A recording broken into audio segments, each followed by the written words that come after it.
Olá! Seja muito bem-vindo ao nosso canal, onde eu te ajudo a transformar a ansiedade em sua aliada nas provas mais importantes da sua vida.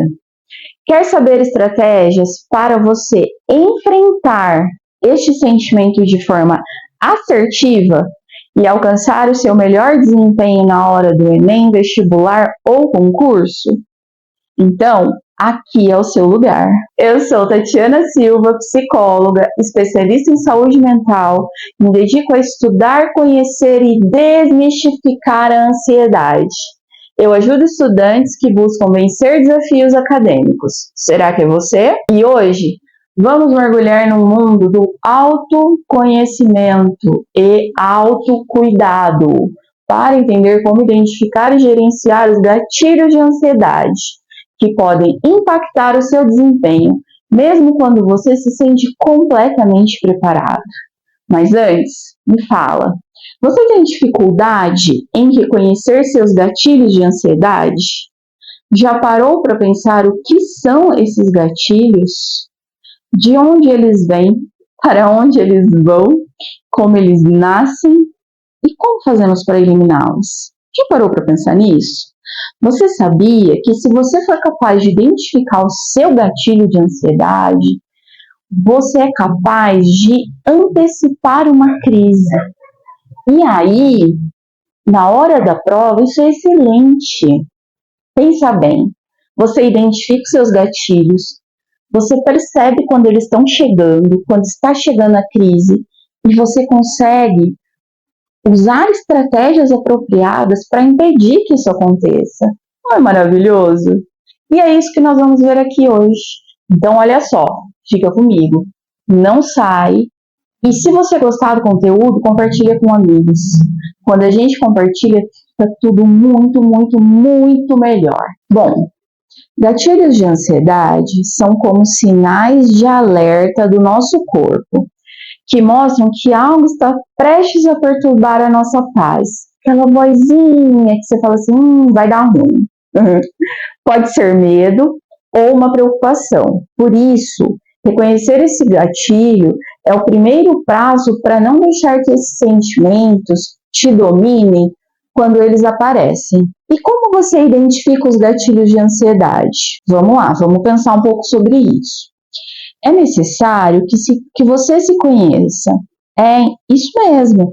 O autoconhecimento é essencial para você perceber quando o seu corpo dá os primeiros sinais de ansiedade. O autoconhecimento é como uma viagem para dentro de si. É descobrir o que te faz feliz, o que te deixa nervoso, o que te motiva e o que te desanima. Que tristeza. Perceber quais são as situações ou pensamentos que disparam a sua ansiedade te ajuda a criar planos para lidar com eles de forma eficaz. Bom, então você acabou de descobrir sobre o autoconhecimento e entendeu como ele influencia nos gatilhos de ansiedade, que podem te atrapalhar na hora de ser aprovado em provas importantes. Agora vamos lá. Existe algo que precisamos fazer por nós mesmos. Não é pelo outro, gente, é por nós. E que muitas vezes deixamos de lado, que nos ajuda muito nesse assunto, que é o autocuidado. Autocuidado não é sobre estudar, é também sobre comer e dormir bem, encontrar tempo para relaxar e fazer coisas que te deixam feliz. Não faz cara feia para mim não, tá? É sobre manter a sua mente e o seu corpo em equilíbrio, para que você consiga enfrentar qualquer desafio, inclusive os acadêmicos. Pode ser algo simples, como tirar 1 minuto para alongar o corpo antes de você se sentar para estudar. Isso ajuda a relaxar a mente e prepara o seu corpo para uma sessão de estudos produtivo. Você sabia disso? Você tem uma rotina de autocuidado? Pensa aí e me fala aqui nos comentários como anda o seu autocuidado. E lembrando, autocuidado não é luxo, é necessidade. influencia muito na hora de você alcançar o seu objetivo de ser aprovado em um vestibular, um concurso, um Enem ou uma prova importante para você. Agora, pode ser que você tenha a seguinte dúvida: qual a diferença entre gatilhos e crise de ansiedade? Então, vem comigo que eu vou te explicar o que é essa diferença.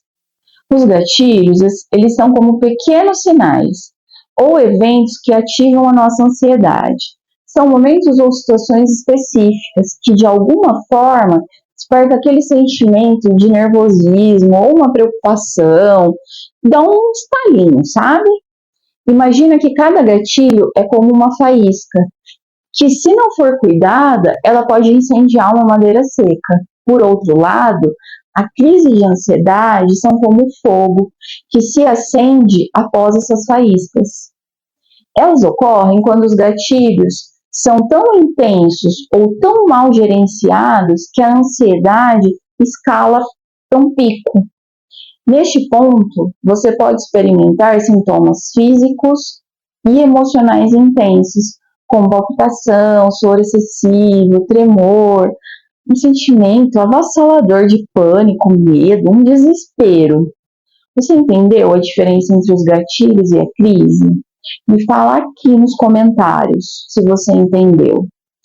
Bom, então vamos pensar. Quais seriam os tipos de gatilho de ansiedade? Cada pessoa, ela vai ter seu próprio gatilho. Por isso a importância de se autoconhecer, como nós falamos lá no começo. Porém, aqui eu vou te trazer alguns exemplos. Alguns gatilhos são situações como a proximidade de uma prova, enquanto outros são interpessoais, como a interação social e a expectativa familiar. Esse é pesado, né? Também existem gatilhos internos, como pensamentos negativos ou padrão de perfeccionismo, que exige uma introspecção mais profunda para serem identificados e gerenciados.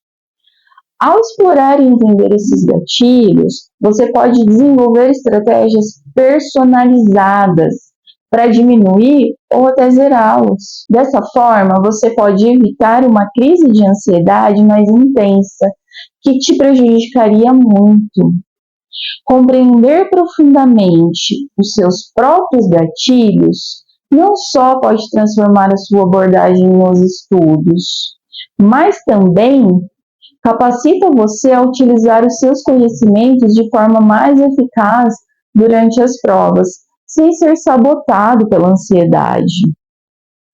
Lembre-se, muito, investir em conhecer e cuidar de si mesmo não é luxo, mas uma necessidade, especialmente quando você está buscando alcançar grandes objetivos.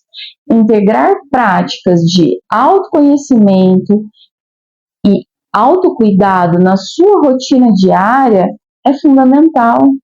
Isso pode significar equilibrar seu tempo entre estudo, trabalho e lazer, de maneira que cada aspecto da sua vida receba a atenção necessária. Essas estratégias e práticas são suportadas por evidências científicas, não é achismo, que destacam na sua eficácia na melhoria da qualidade de vida e na promoção de desempenho acadêmico superior. Então, vamos assumir esse compromisso com a gente mesmo e crescer tanto pessoal como profissionalmente. Aí eu queria contar para vocês alguns casos clínicos, né, de alguns pacientes que me aparecem, né. Eu costumo acompanhar o paciente por um bom tempo, então eu acompanho o processo, às vezes, dele estar num trabalho, passar para outro, estar no primeiro ano de cursinho, prestar provas, não ser aprovado, passar para o próximo ano, ou estar no terceiro ano, prestar uma prova e já ser aprovado naquela faculdade que ele procura. Pessoas que estão buscando um crescimento profissional, escalar a carreira ou ir para uma carreira diferente. Por exemplo, hoje eu trabalho, mas eu quero prestar um concurso porque tem estabilidade, porque compensa para minha vida futura, que eu posso oferecer algo melhor.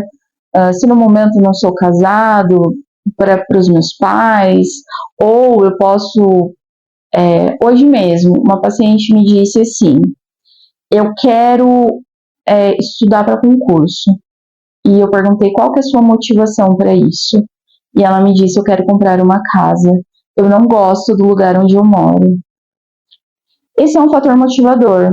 Ela é solteira, ela é jovem, ela se formou recentemente na faculdade, atua na área, mas ela vê em um concurso uma possibilidade de crescimento financeiro, né? Também vai ter o crescimento pessoal, profissional. Então, vamos pensar, né? A pessoa passa, vamos usar um exemplo de um estudante de cursinho. Cursinho pré-vestibular. A pessoa passa um ano estudando. Primeira coisa, vamos definir qual profissão eu quero. Por que eu quero essa profissão? O que me motiva? O que eu admiro? Por que eu escolhi? Fechado isso, vamos pensar em qual universidade você quer prestar o seu vestibular. Quero a universidade A, B, C, tá. Quais as bancas que elaboram essa prova? É feito por uma banca? É feito pela própria instituição? Qual que é a concorrência, né? E aí, conforme ela começa lá o cursinho, é claro, no cursinho os professores têm todas as técnicas, eles auxiliam muito o aluno, principalmente quando é aluno de primeiro ano de cursinho, né? Eles dão muito direcionamento. O cursinho especializado é muito bom, viu, gente? Eu acho que é uma coisa que, se você puder investir, vale mesmo, de verdade. E aí você tá lá, escolheu a banca, você vai fazer alguns simulados dessa banca, você vai entender as características dela, você vai entender o que se pede para a universidade A, para B e para C. Por quê? Um gatilho de ansiedade é o medo. O medo vem do quê? Daquilo que a gente não conhece, daquilo que eu não sei o que esperar.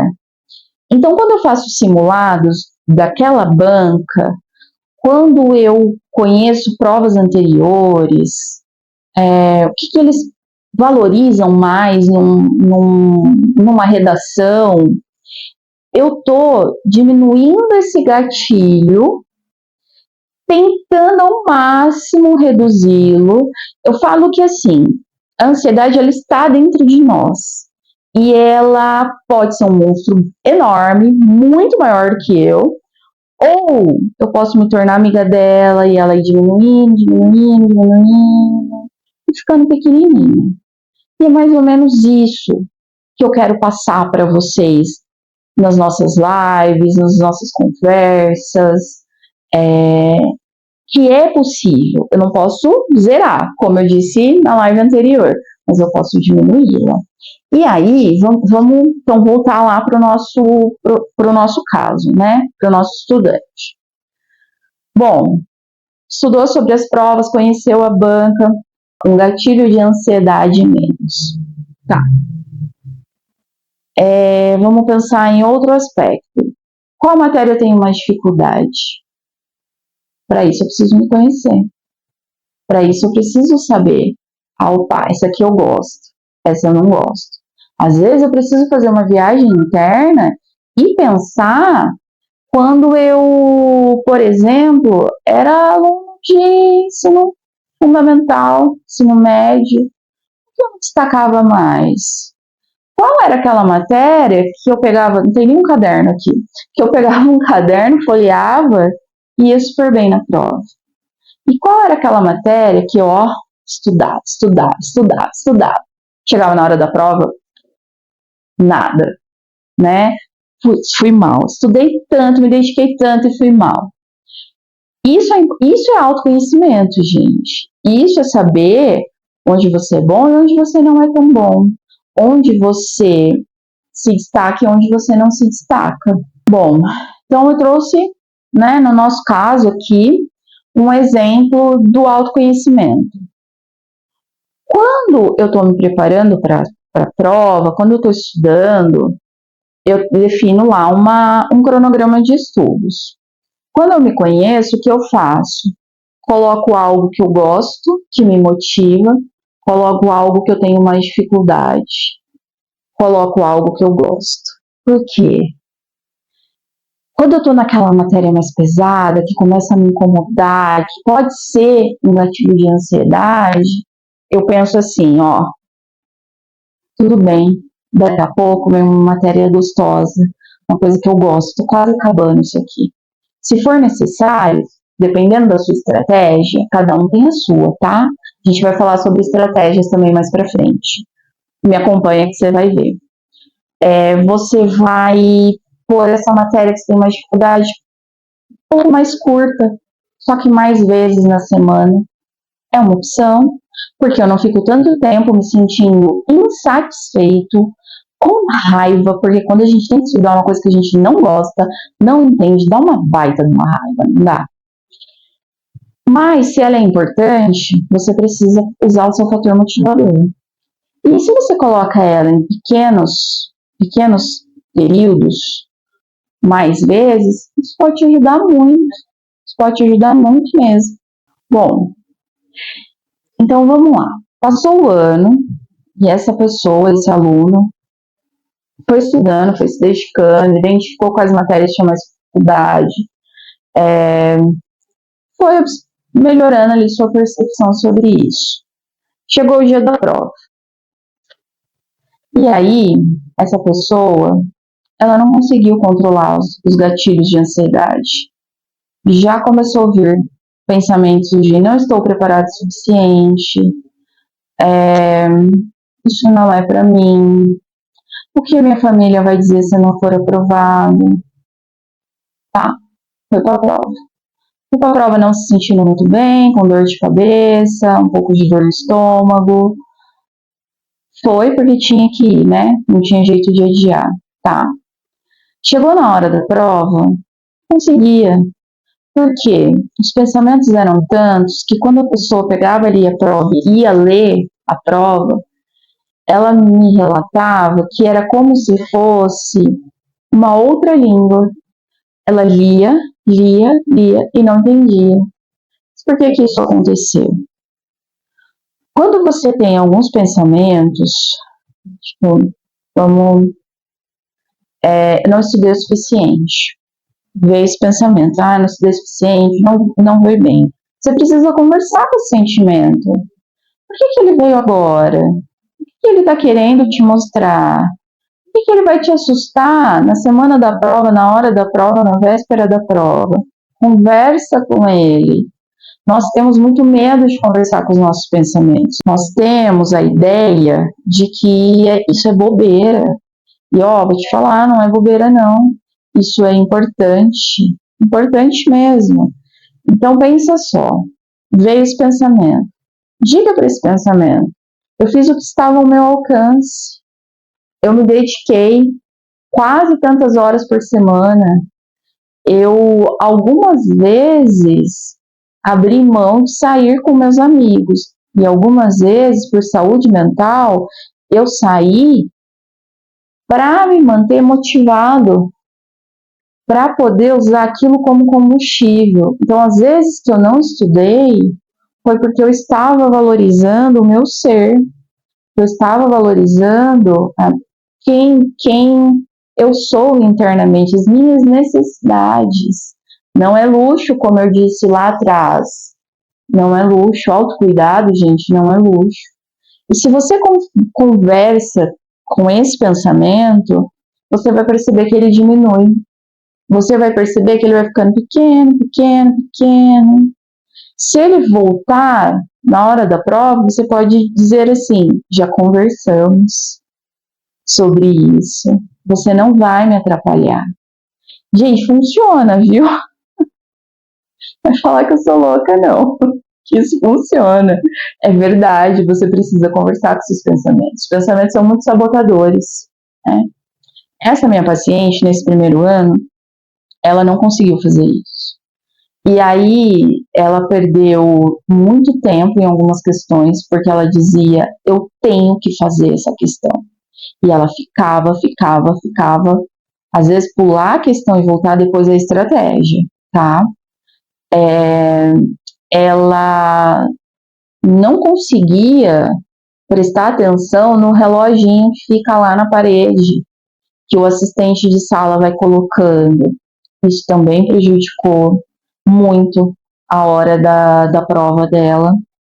No final, faltavam muitas questões da matéria que ela mais gostava. E aí ela teve que correr, porque ainda tinha redação para passar limpo, porque ainda tinha que passar a prova para o gabarito.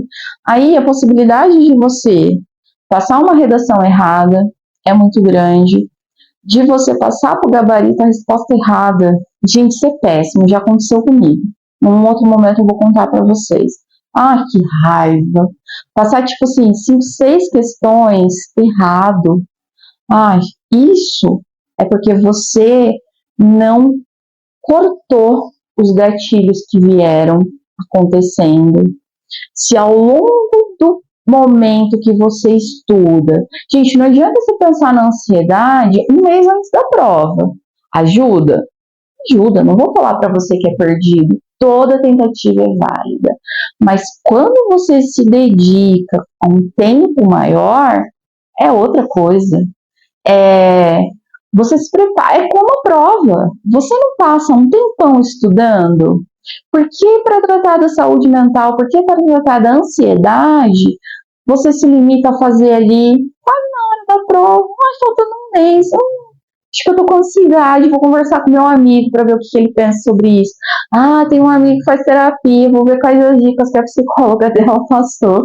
Isso acontece, viu? Eu sei que isso acontece porque já me contaram nos comentários, porque já me mandaram nas caixinhas isso acontece. Por que você faz isso com você? Pensa numa sabotagem. É isso. Pessoal, eu espero que vocês tenham conseguido pegar a ideia do que eu quis trazer hoje para vocês. Autocuidado, autoconhecimento, gatilhos de ansiedade. A ansiedade, ela é a mais difícil da gente lidar, mas ela não é impossível. Porém, quando você conhece esses outros 3 passos anteriores, você vai perceber como a sua ansiedade vai diminuindo, e você vai se tornar amiga dela. Pode confiar, acredita em mim. Eu trabalho com isso há muito tempo, eu já estudei muito e eu já passei por isso. E aí, quem já passou sabe exatamente do que eu estou falando. Eu espero que vocês tenham gostado. Por enquanto é isso. Por hoje é isso que eu queria falar. Se vocês têm dúvidas, se vocês têm interesse em alguma coisa específica, deixa aqui nos comentários. Toda semana vai ter live. Me acompanhem. Até mais. Bons estudos.